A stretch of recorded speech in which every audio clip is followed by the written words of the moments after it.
Hello, ladies and gentlemen. This is Jay Michaels at the Passion Pit podcast, first one of 2019.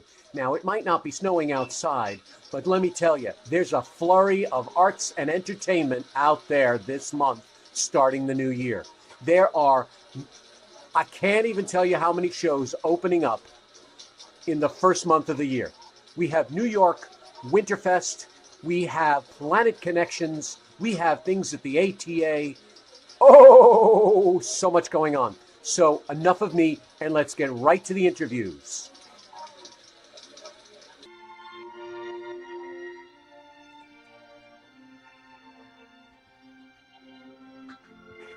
Planet Connections Theatre Festivity, in partnership with the theater at 14th Street Y, presents a powerful new play written by Glory Kadigan and directed by Broadway veteran Tonya Pinkins. A granddaughter bonds with her grandfather as she helps him confront the regrets of his youth in this riveting new play. We've had the opportunity now to speak to Tonya Pinkins about Till We Meet Again.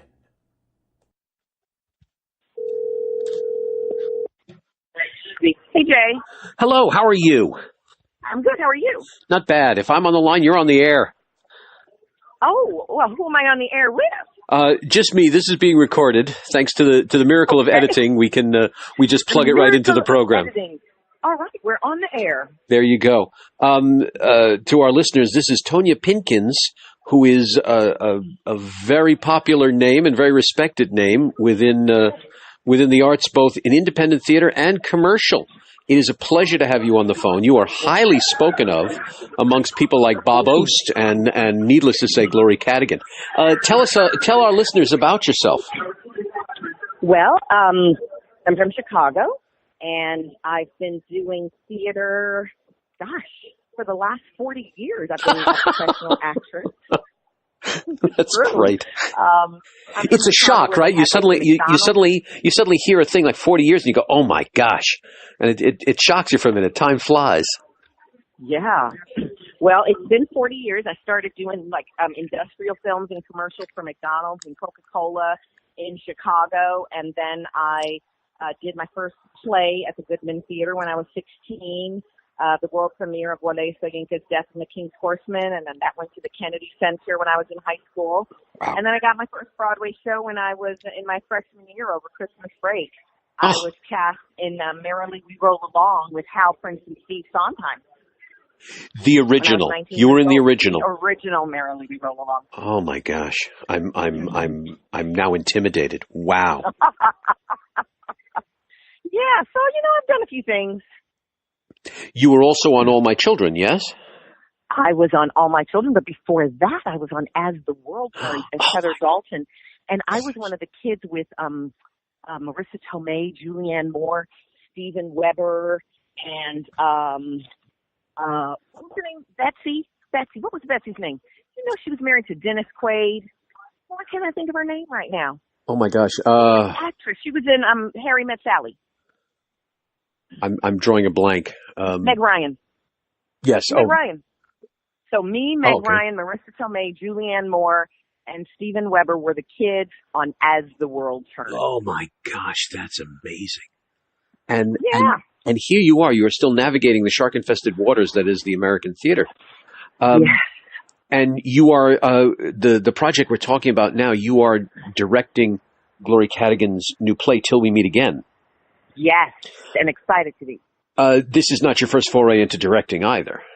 It is not. I directed a trilogy opera company in Newark this year. I directed Paul Robeson in the opera, and earlier this year, before that, I directed at Black Spectrum Theater. I directed Bring It On the musical. I've directed many places, some short plays and also short films, and I'm actually in training right now to direct for television. That's, oh my goodness. The intimidation factor on my end of the line keeps growing. No. So you to call you an expert is to putting it mildly. To call you a connoisseur would also be to put it mildly. What do you look for? I like that world. Isn't that a nice word? What do you look for in a project when you say, I want to act in this, I want to direct in this, I want to be part of this? What do you look for? What must hit you about the piece? I want to feel like I'm learning something new and I'm having to stretch myself and I might fail.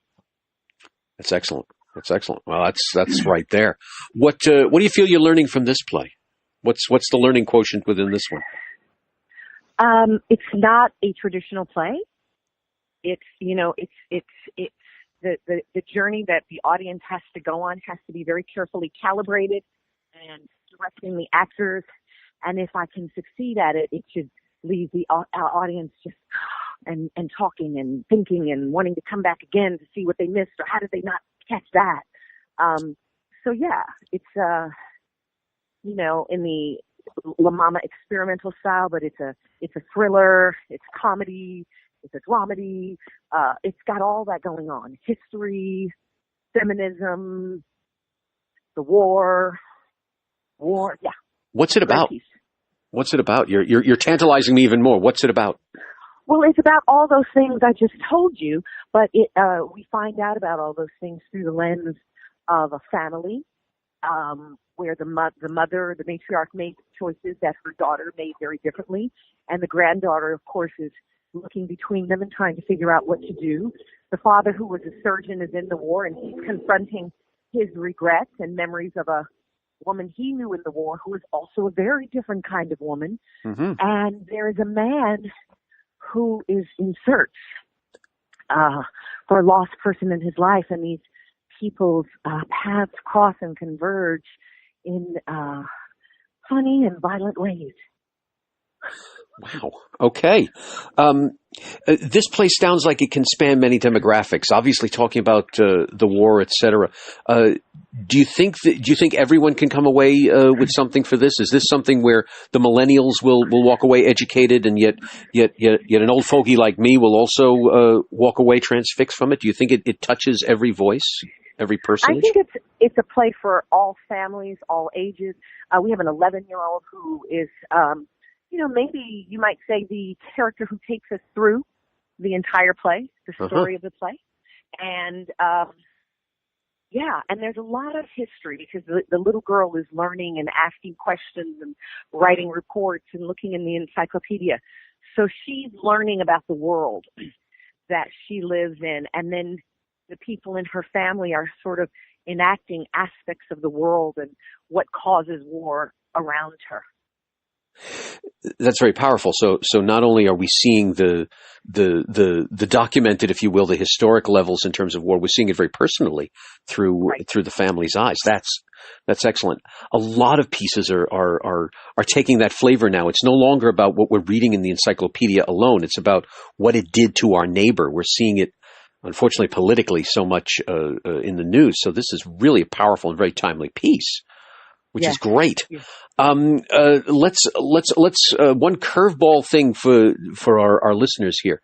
How has it changed? Now we're in a world right now where I'm seeing where the female voice is getting louder and louder and more powerful and more respected about time.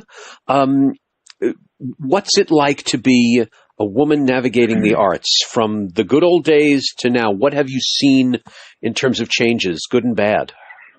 Well, it's interesting that you say that because a new documentary just came out called Half the Picture about women directors in film. And one of the things that you're seeing the top women directors, and they're saying it's actually getting worse. Even though there's an EEOC has filed charges, and women directors actually suffered a setback in television last year. But women are going to keep making the work. And Glory and I are actually working on another piece together called Truth and Reconciliation of Women, which are plays by and about women on the ways women oppress each other and the modeling how we heal that and consolidate to become the powerful force that we can be in the world. So that's going to be at the Y in July. Oh, that's great. And also at the #HealMeToo Festival in March and April. Oh, that's terrific. Now I have seen your name many times connected to Planet Connections and Glory Kadigan. Tell us about your relationship. Tell us about the working with Glory and the profitability, if you will, from your connection with her and vice versa. Well, Gloria and I met when she invited me to direct a play of Regina Taylor's for their Planet Connections Festival Gala at the end of the season. Mm-hmm. And we just kind of hit it off and began hanging out in a more social way together. And she and I've gone to readings of many of her plays. And then we started working on Till We Meet Again, and had a reading last year at the La Mama Umbria Festival here in New York. And that was when the opportunity to have a full production at the Y came up. So I think I came onto this play when she was at draft 1.8, and we're now at draft 4.1. In the meantime, I told her that I was interested in creating something, so I asked her to write a play for this Truth and Reconciliation of Women festival that we are having, and we had a performance at Deepak Home Base. So, we've become friends and colleagues, and mutual appreciation and admiration. That's great. That's great. What's last question, because it sounds like there's a million people around you, and I'm not going to take too much of your time. What's next for you? You've given us the list of this year thus far. What's in the future? What do you, not so much, I'm doing this play, but what do you hope to achieve? Where are you in a year, in 5 years, et cetera? What are you hoping to achieve? Your mission? That's so funny. I'm always looking to grow, and I actually tried to join this new economic work for women thing that was going to train me to be a union plumber or electrician or carpenter. And I was rejected because when they asked me that question, where do you see yourself in 5 years? I said, I'm going to be the boss. And they were like, the boss of what? I said, whatever I'm doing in 5 years, I'm going to be the boss of it. And it was like, that was not the right answer. So, next year I'm actually working on a film that I'm writing, directing, and starring in. So we're going to go down and shoot that in the Caribbean. As I said, I'm shadowing and directing on Fear of the Walking Dead. Because I'm a DC villain, I'm Ethel Peabody, and I was a villain on Fear of the Walking Dead. I've been invited to do some Comic-Cons, so I'm going to probably go to Germany and some other places to do some Comic-Con stuff. And Truth and Reconciliation of Women is, I have 4 different productions going up next year, so coordinating designers and directors and new plays and musical pieces. And getting it published and having it done all over the world, that's going to take a lot of time. Indeed. Okay, my inner child is coming out because I'm a comic book geek and a horror movie fan. Are you a fan of genre films like Fear the Walking Dead and Comic-Con? Is this like a big thing for you? Oh yes. Well, I've only done about 3 Comic-Cons so far, but doing Ethel Peabody on Gotham was just so much fun. And then on Fear the Walking Dead, I got to kill a lot of people. Oh, There's great. one episode where before the credits, I killed 8 or 9 people. Oh, that's exquisite. Oh my gosh. Okay, well now I have to go back to that show and look, and I have to watch it again and again for you. Season 4, I am the villain. Oh, that's great. Oh, that's wonderful. Well, now I'm thoroughly intimidated by your theatrical work, and now even my inner child is now sitting here giggling. This has been absolutely wonderful. I will tell our fans and listeners exactly where to see the show, how to find out more about you and your work. This has been wonderful. Thank you so much for your time, and here's to a wonderful new year, and looking forward to the show. Thank you so much, Jay. Have a good evening. Ciao.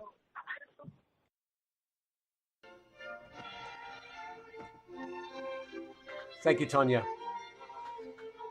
A therapy session with myself.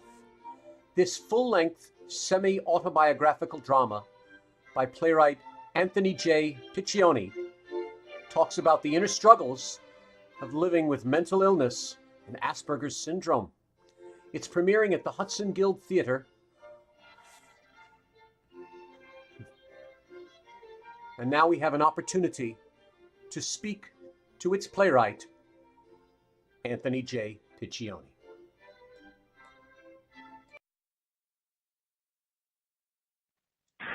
Hello. Anthony J. Piccione. How are you, Jay? Good. This is Jay Michaels. If I'm on the line, you're on the air. How's it going? It's going good. I having a pretty good day. Earlier today was at rehearsal for my show, and we're just starting to add like sound effects and projections to the acting and stuff like that. So it's really coming together, and I'm very very cool. excited about that. Tell us about the show. Give us the elevator story about the production we're going to go see.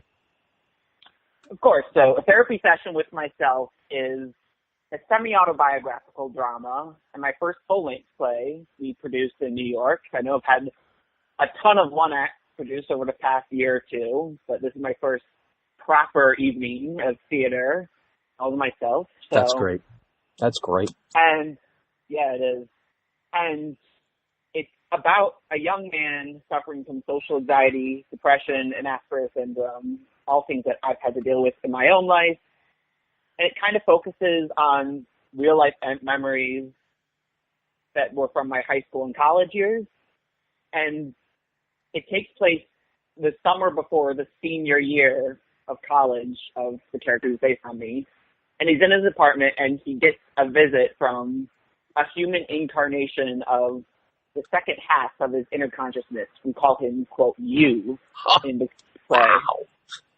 And so it's like a back and forth between the two, and they're trying to figure out, like, can they actually overcome some pretty traumatic events from their past and overcome his anxiety. And the rest of the story is told through flashbacks in a non-chronological order. I always say I want this play to feel more like a stream of consciousness more than a play with more than a story, with a beginning, middle, and end. So, I hope it maybe starts a conversation about issues of mental health and autism awareness, because I think there's a lot of stereotypes still surrounding those topics, and, I hope people can see it, and we'll see what happens. Okay, so here's the big question for you. You're a little different than a lot of the playwrights I'm dealing with in this, because what you've done a little bit like August Wilson has done. He's created these series of characters and this, what they're like each generation. And what you've sort of done is taken yourself and any obstacle you've had in life. Like you said, these are issues you've dealt with, and you've turned them into plays. All your one acts have that same theme within them. It's like, here is a mental illness, here is a social illness, here is something that is stopping you in some way, and you're sort of going through your own therapy, if you will, on stage. What prompted you to do that? What prompted you to say, okay, I am now going to help myself by showing myself to all these audiences? What prompted you to do this? Oh God, I've loved writing itself since I was 7 years old. So that's before I can remember having any sort of problems like that. But, since I was in high school, whether it was like short stories or poetry and stuff like that, which was not that good. Trust me, you don't want to read that. Because it was high school. So, but, then later on, as I got older, I was originally an actor, and then I started dabbling in playwriting, first as a hobby, and then when I got to college, I started taking it seriously as something I could do as a career, so to speak. And, for me, I want to write about things that I care most about, and that I have some sort of connection. There's the whole saying that you should write what you know. Like, sometimes you should challenge yourself as a writer. Sometimes you should challenge yourself as a writer and try and go other ways. And I'll probably do that later in my career, not in the not too distant future. But, with this play, with What I Left Behind, which was produced last year, with a few of my other plays, these are things that I've have lots of real life experience with. And I just want to show people what it might be like to deal with it, because I still think there's a lot of misunderstanding. And also, I think for people who maybe have gone through with these things, I want to show people, especially with this play, that there's hope. Like, I don't want to give anything away about the play, but, I think one of the messages of this play is if you're willing to go out and give people a chance again, even after a lot of really shitty things you've had to go through in life, then you'll find that life kind of is worth living. So, I don't know if that answers your question or not. But how do you feel about life now? You have now, just as memory serves, you must have had about a half a dozen one acts circulating New York in the last couple of years. And now you have this first full length, and you're like a known name now. Now, when someone says Anthony Piccione, no one goes who. They go, oh yeah, I saw that play. I saw that play. Oh yeah, I heard about that. You're also a prominent reviewer, so there are those that utter your name in total terror. How do you feel about life now? Has putting these issues on stage helped you? Do you feel like a better person you've sat there in the audience and watched actors basically portray things that you felt inside. How does it feel for you now? Do you feel better about yourself? Do you feel you have still a way to go? What's in your head now from watching you on stage? I mean, there's a lot that I could say to that, but, I don't want to lie and say that I'm feeling like totally happy about every little thing in life, because I feel like I'd be lying, frankly. Like, part of having depression and a mood disorder like I have means that you're kind of all over the place in your mind. I think that'll be reflected in this play. Uh-huh. But yeah, obviously, compared to like when I was in high school, when I was being bullied on a regular basis and like wearing all black clothing and stuff like that, I was one of those kids. Uh-oh. Though black is very fashionable, I'm told. Well, thank you. I think so too, but yeah. I obviously, as an adult, I'm definitely in a better place today. I'm in a place now where I can focus on the creative projects that I've wanted to work on for a long time now. I have, I think, a group of go-to artists, including a few of the people who I'm working on this show with, who I can rely on and who I'm becoming friends with. And, obviously, there's stuff I like to make better about my life. There are certain goals I have career-wise that I still like to advance. Like, I'm still thinking like 3 or 4 years ahead, if not longer, about the productions I'll be doing after this one. Like, I'm already writing my next full-length play, and I'm writing some one-acts that I hope will be produced in 2020. And I might be dabbling in film soon, but that might be getting a little carried away with myself. But because I know we're supposed to be talking about this play in particular, but nope, we're talking about you. We know you got a show going up, and I'll tell our listeners when it is. But we're talking about you, man. So yeah, but I guess what I'm trying to say is that life is complicated. Is kind of what I've learned the older I've gotten. But yeah, I'm definitely in a way better place. I'm very, very, very grateful to be here in New York and to have had 7, soon to be 8 plays produced here, and be working with lots of incredible artists from around the world on these projects. And yeah. So it seems that this has become, for lack of a better term, pardon the pun, this has become therapeutic for you to express yourself via play. Do you endorse others to do that? Let's say someone has an issue. Do you think it helps them? Do you think it empowers them to put it on paper, to write a poem, to write a play, to write a movie, to write whatever, but those feelings to put on paper for others to hear? Definitely, it's helped me. I mean, obviously, I don't want to tell other people, how they should cope exactly, because, other people might have different means of coping.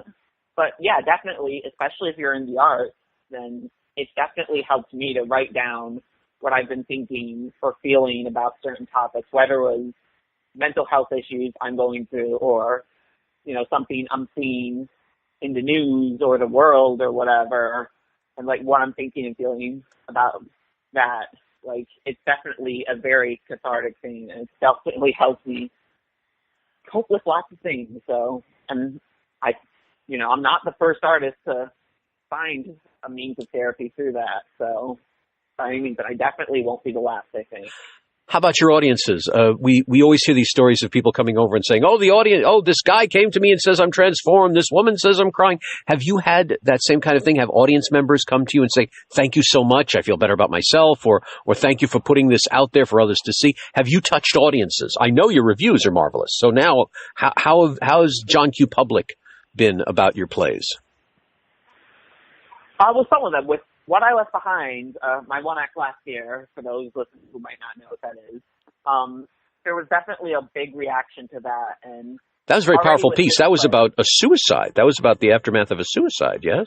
It was about teen suicide it got a great review from Dorian Colombo that year, and now it's published with JAC Publishing and Promotions. So, you know, if anyone listening is looking for a short one-act play to produce, I'm there. Go look it up.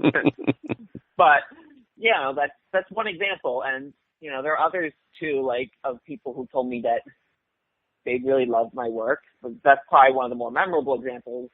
Honestly, though, with this play, like, it's not the production yet, but there have been some people who have read it, who I'm close with, who've already told me, like, that they think it's going to resonate with people. And they say if they've had experiences with people who are on the autism spectrum, for example, like if they're parents of people who are dealing with that, or parents of people who maybe have, like, let's say bipolar disorder or some other mental illness, they told me that this is a play that has really helped them and they thought was beautiful. Like, it sounds weird for me to say that about my own work, because, like, to say that, oh, my play is beautiful, because I'm not saying it, like, I don't mean to say it like a narcissistic way or anything like that, but, like...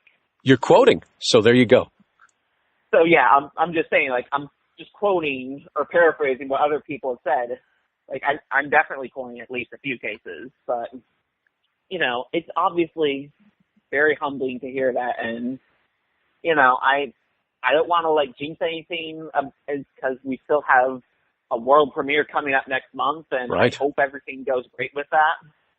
But, you know, so far, the reaction to the play itself and the reaction to the rehearsals from the people involved has been very positive. So that's great. That's great. You're doing a great service. You're not just putting something up there to make people laugh, though making people laugh is the best medicine. Sometimes I do that. Some of my plays have. Like, Ebola Rama and Two Cousins and a Pizza are the names of my two other published plays. And those are, if people are looking for a more ha-ha, that's funny type of play from yours truly, they can go look at those. So, how's it feel to be published? Last question. How's it feel to be published? A lot of authors I know were like, oh, this is the next step. Feels awesome. It's like, you know, it's kind of the culmination of what you expect for any play. Do you feel validated? You know, do you feel like, okay, now it's a real play or something like that? Well, it felt it was a real play before, but, you know, it's definitely, you have in the back of your mind that, you know, there's a possibility that your play will live on, that will hopefully keep getting produced. So, like, maybe 50, 100 years from now, people will go and look up random plays and be like, oh, I wonder what this play is about. Oh, this is What I Left Behind. This is Therapy Session with Myself by Anthony J. Piccione. That was like, so, you know, there's always that possibility, and that's very cool. So, you know, it's always nice to just be produced even one time in the first place. But, you know, publication is amazing, and I'm very grateful for that. And I hope people go maybe see those published plays, because they're online for sale right now. I hope people come see A Therapy Session with Myself, and go to www.anthonyjpiccione.com to learn more. There's an author I know for many years named Luigi Januzzi, and my company produced one of his plays once, and I got a phone call from him, and he said, "This is wonderful, I'm coming down and see it. It's published, and now you're doing it, yay!" And he was just so thrilled. So I'm so happy to hear that seems to be the validation. As I'm sure you know, in Greek drama, the only reason that the plays survived was because they won festivals and contests. So there were thousands of Greek plays, but we only have a certain few that won contests. So there you go. You're up there with Mr. Euripides. I've never thought of it that way before, but that makes me feel even better. So well, in 1,000 years, when someone teaches theater, they're going to pick up books of published plays, and you're going to be there. That's my dream. I'm going to be totally honest and say that's my dream. There you go. I'm going to say the one thing which you don't have is shyness. You have put your website during this call. You have mentioned every play. You've done everything but said you'd stand outside in front of the theater selling tickets yourself. So I give you a lot of credit for the guts that you have and that what you're doing. I think what you're doing is amazing. I think it's helping people. And can I just say one more thing on that, actually? Of course you can. Yeah, because I remember my first short play produced in New York. It was at Manhattan Rep called The End of the Line at the End. I was grateful at the time to have my first play produced there, but there were only like 4 or 5 people per night in the audience, and I think me and my mom were among them.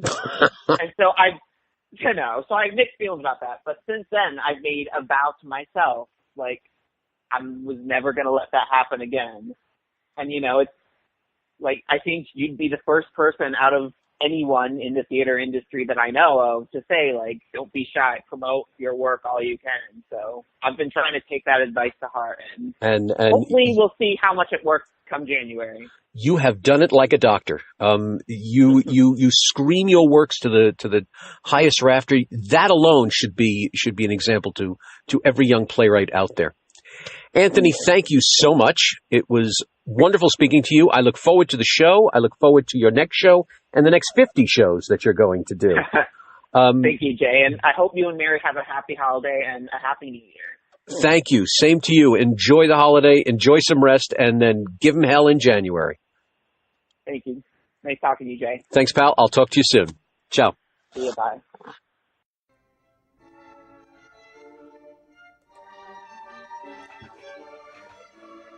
Anthony Piccione's play will be part of New York Winterfest, which is an ongoing series of new works done at the Hudson Guild Theater.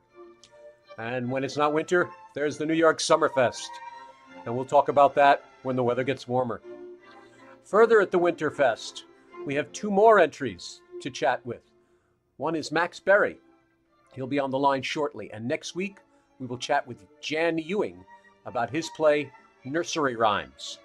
But in the meanwhile, we're climbing the Treehouse of Dreams, where we're reliving old memories and defining moments in Max Perri's parable of friendship and confronting very powerful feelings.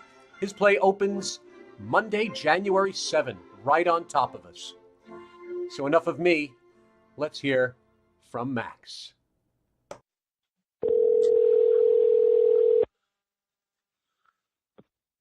Hello? Max Perri. Yes, hello. This is Jay Michaels. If I'm on the line, you're on the air. How are you? Awesome. I'm doing good. How are you doing? Not bad, not bad. Getting ready for 2019. Yes. And at the top of 2019 is your play, Treehouse of Dreams. Yes, yeah. Congratulations! You're like a featured event in New York Winterfest. Congratulations, young playwright! Congratulations. Thank you. Tell me about the show. Tell our listeners about your show. Sure. So, Treehouse of Dreams is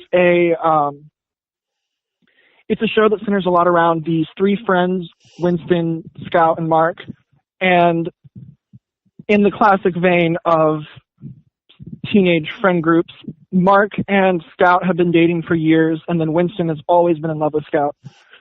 And so then the play kind of kicks off with Scout and Winston sleeping together in Scout's treehouse. Mm-hmm. And so then Scout and Winston immediately freak out, and they don't want to hurt their friend. And so Scout decides to run off to California, and Winston's just like, I'm going to go off to college in New York, and we're not going to really have to think about this anymore, not have to really deal with this or tell Mark or confront it. And that's the plan. And then they're just like, great, we're going to go our separate ways. Well, while they're off in New York and California, Mark dies in a car accident. Wow. And so then they're forced to come back to that small town where they never thought they'd see each other again, still with these feelings, and now with these feelings of guilt. And kind of the play centers around the question of, is it moral to still pursue these feelings under these new circumstances of this death and Mark never having been able to know that this is what happened? Now, you have a little twist in terms of the casting of this, yes? Yes. We cast Winston, who was originally written as a male, as a female, and the actress does a wonderful job. Honestly, it only makes the play better in my eyes. So we have 2 women having an affair, and one of them is dating fellow student who's a man, and then they say, okay, I'm not going to deal with this anymore, and they disappear, and they come back years later upon the death of that boyfriend, and there they are staring at each other. Yes. Well, them coming back takes place only like several months after the initial they're sleeping together in the treehouse. So it is a very youth-centric, they're all still very young characters. Oh, wow. So the feelings are still raw. The feelings are still right out in front. It's not like... Yes, very much so. Wow. Okay. That's an interesting twist. A lot of times you hear about these romances within a scholastic environment, and suddenly it's 20 years later they come back and they have a whole life behind them. You're basically you're saying they're dealing with it while it's still fresh in their brains and hearts. Yeah. And I think with that, something that's really important in this play, and something that I know Brooke, the director, has really been trying to emphasize too, is just that the youth of these characters, and that they all want to know what's going on and know how to deal with these things, but they really don't. And just kind of like dealing with probably a lot of, like, for Scott and Winston, if not the first major loss of their life, one of the very first, and certainly the first of their age. And just how to deal with that on top of these feelings of just love and friendship and romance, and how all of those are a lot scarier and more emphasized when you're younger, when you don't really 100% understand those feelings yet. So that's a real big part of the play too, is the youth of these characters. Indeed. Let's even focus on that for a minute, with the notion of a homosexual or bisexual relationship goes back to before Tennessee Williams. So this kind of plot is memorable to theatergoers for that reason. But you're taking it from the millennial point of view. This is one of the first times I'm hearing of this sensibility done via the millennial thought process. How do you think it differs when you're a younger person today in the 21st century, when being gay is not the crime that it was, if you will, during the days of Tennessee Williams, that it's so much more personal? How do you think it changes? How do you think the audience will digest this? Well, I think that one of the big things with that is that we don't have to make it, for lack of a better way of phrasing this, we don't have to like make it about that, in a sense of like, not that that's necessarily a bad thing to make it about that, but I think that like they're just people, and that by kind of not making, like, writing the play around the fact that it is two women, and just, you know, having the script is just as it is, and it just happens to be we cast a woman, we can really just, it's really just that idea of just like, we're all people, and it doesn't matter, you know, someone who loves someone of the same sex is just as valid in their feelings and thoughts and emotions are just as valid as someone who likes someone of the opposite sex. If anything, you're making it stronger, it seems. Go on. I'm sorry. Yes. What were you saying? You said you had spoken to... I was just saying, I've spoken to several friends who do identify as homosexual and bisexual, and one of the things when I was talking to them about this and the direction they were taking the show, that they had said is that they do really, the times where they really, the stories that they really love are the ones where they're telling this story and the characters just happen to be homosexual or bisexual. That's if that great. Makes sense. That's great. I was going to say you're taking it from a very personal point of view. We're hearing about the feelings of these people. It's not It's not the message of, oh well, this is important too, etc. You're not making a preachy statement. You're letting us enjoy the love story, whatever that happens to be. Yeah. That is really good. What made you write it? What made you say, okay? And then what made you decide the characters should both be women? It's interesting because we have an author who literally took his play and then said, you know what? I'm going to do this to it. So you essentially took your play and then rewrote it, changing the whole thought process. What went through your mind? What was your reasoning for it? So the thought was presented to me by Brooke, the director. And being perfectly honest, at first I was a little, just because, you know, you write your play and you see it in your head how it is when you write it down. Sure, exactly. And so the first, like the split second instinct is to go, oh, but wait, that's not what I wrote. But then if I've learned anything, it's to just sit back and just see what happens.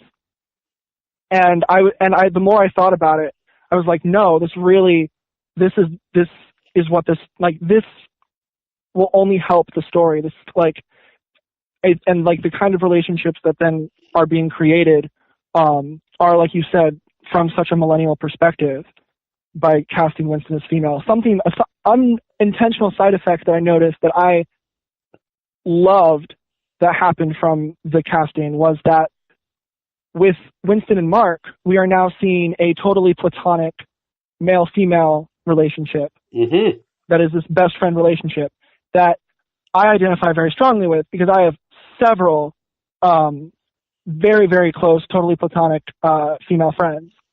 And I think especially in every sort of story, it's very rare do you see that kind of thing without even a hint of like, ooh, maybe they'll get together. Even the ones that end up being just friends by the end, there was a moment, for some reason they feel like there always needs to be a moment where they're together.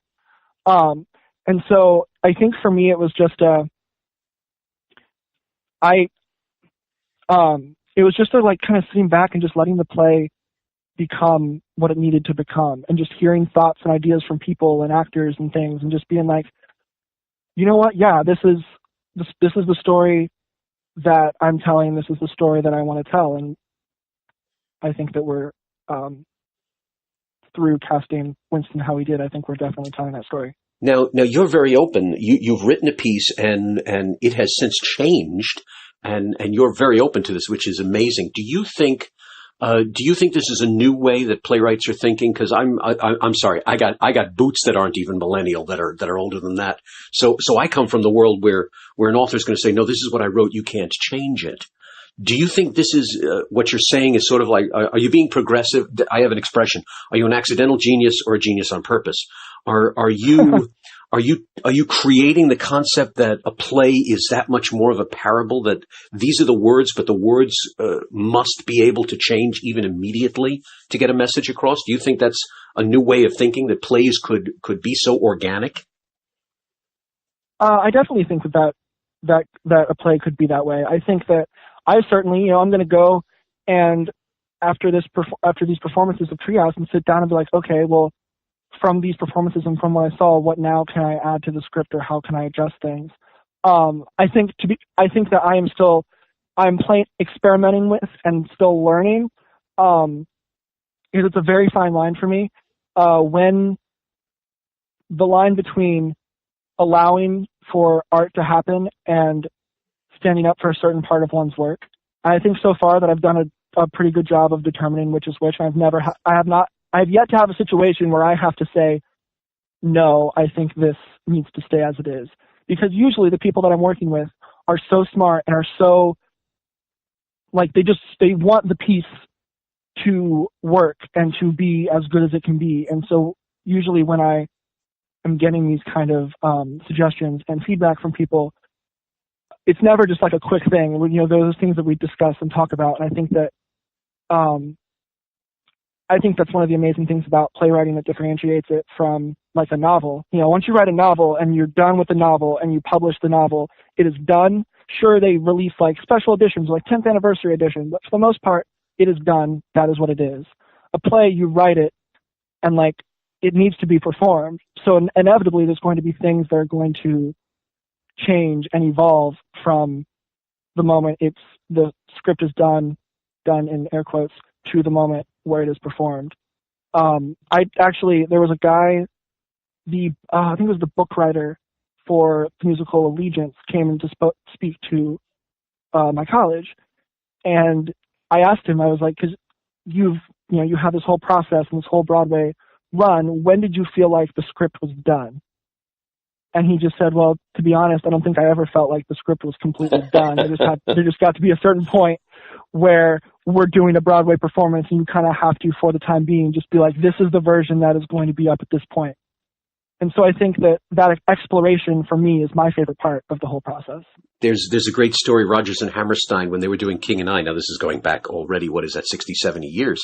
And during previews, they had noticed that Gertrude Lawrence and Yul Brynner were falling in love, that their relationship as co-stars was getting very powerful. And all of a sudden it just made them say, you know what we need? And they wrote the seminal number from that show, Shall We Dance, just because they saw the relationship of the two actors blossoming. So it looks like you and your colleagues are taking that same tact. It's like, okay, here are the words. How do we feel about them? Which is really amazing. Is this your first play? Is this the first thing you're doing? First thing of this scale, definitely. I had a play, my first venture into playwriting where I was like, maybe I want to do this. I wrote a 2-person play. It's about an hour long, that was put up at the Ohio State University at Newark. And they had a little black box theater, and it was put up for 3 nights. But in terms of scale and New York City and all these things, yes, this is my first major production. Is this your maiden voyage in New York? Yes, I've had a couple one acts in some festivals here and there, but this is my first thing in New York as a full-length play. Wow. How does it feel? Welcome to New York, young Jedi. How does it feel? Thank you. There are moments where I'm just walking down the street, music playing, yeah, this is amazing. And then there are those moments where everything just feels like it's all happening. You're like, hold on, whoa, how did I get here? It fluctuates. And I expect it to fluctuate for as long as I'm doing these things. But it's exciting. Overall, there's, amongst all of the feelings of anxiety and excitement and fear, there is this overall just pure joy. Just I get to play, I get to do these things, and people are going to see it and hopefully be moved by it. And that, to me, is extremely exciting. That's terrific. I'm glad to hear that. When the first play I'd ever directed, when I finished with it, I said, I will never do this again. I've had enough. This is too difficult. I can't stand New York. I can't stand this. I can't stand it. And I sat down, and probably 20 minutes later I said, but maybe one more. And that was 40 years ago, and I haven't stopped. So, how do you, let's say, in a perfect world, this is a great project, well reviewed, good audience, blah, blah, blah. What's next? What's next for Max? What play are you writing? What are you going to do? What's right over that horizon? So I'm working on, I have actually a workshop of another play I wrote going up at my college, 3 weeks after Treehouse closes. Oh my. Okay, that's faster than even I thought the answer would be. That's pretty cool. Yeah, I'm excited for that. It's going to be a super, coming right off of Treehouse, it being through the school and through a club workshop production. It'll be a super kind of, a lot more relaxed of a process. Really, I just want to hear the script out loud and kind of see where I can take it after that. This one is, I wrote a one act that was in a couple festivals. It was in the Players Theater Short Play Festival over the summer, and then it was at the Manhattan Repertory Theater in September. Oh, very cool. And the whole idea was that there was this couple that had been split up, and the guy, Tucker, was it was a week after they had broken up, and he was standing in the subway where his ex-girlfriend took to work with a bucket that said, "Tell me off 25 cents." And so doing this whole kind of street theater production thing just to kind of get under her skin, and the play kind of culminated in this huge argument, and you learn things about their relationship and how they kind of came apart. And so I took that idea, and I remember I was on the phone with the director of that show, and because I was back home doing some theater in Ohio, and he was doing some rehearsals in New York, and I was on the phone with him talking about, I think it was the first rehearsal, and he goes, "You have to make this into a full-length play." And so actually it's funny, I had just finished writing Treehouse, and then I jumped in and started writing the show. And so this one it goes in reverse time, and then you see the relationship and how it develops. And it's really, I think that one's really special to me because it's two artists, it's two writers. And so it's kind of that idea of how those relationships can be incredibly beneficial to your creative process and incredibly detrimental all at once. And it's these characters kind of dealing with that. My last question to you: the common stereotype is that you tell an author or a playwright is write about what you know. You're writing deep things about relationships and about coming together and the good and bad of relationships. Where does this knowledge come from? What makes you aim at those things? It comes from several places. I think, and I've said this before, I think that for me, something that I've kind of had to discover and learn about myself is that because I think I'm a writer and I have read, since I was little, and I'm constantly feeding myself story, you start to develop these expectations that life is going to kind of end up in this sort of story format.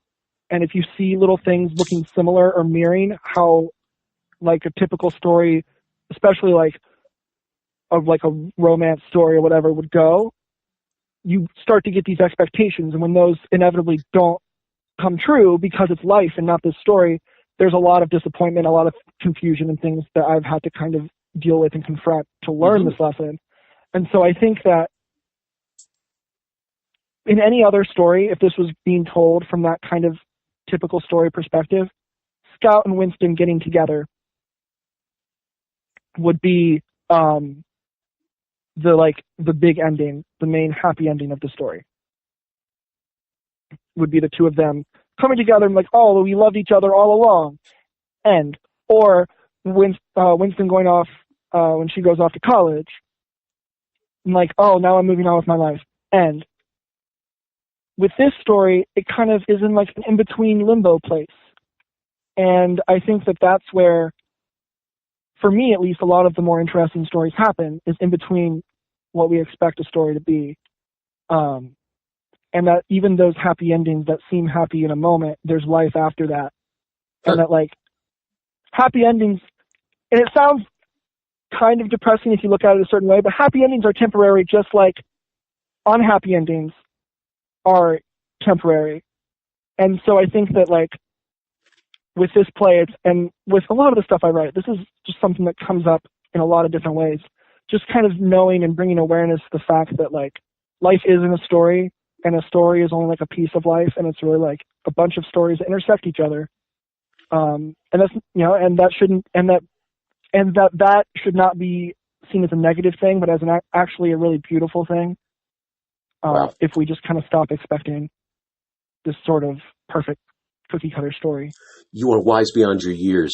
Max, thank you so much. Thank you. I will you. let our listeners know, my pleasure. I will let our listeners know when and where to see Treehouse of Dreams before it moves on to bigger and better venues. And they should all come and say hello to you because you're someone that they need to get to know.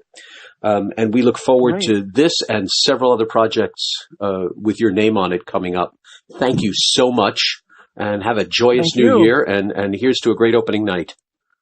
Thank you. Have a good one. Ciao.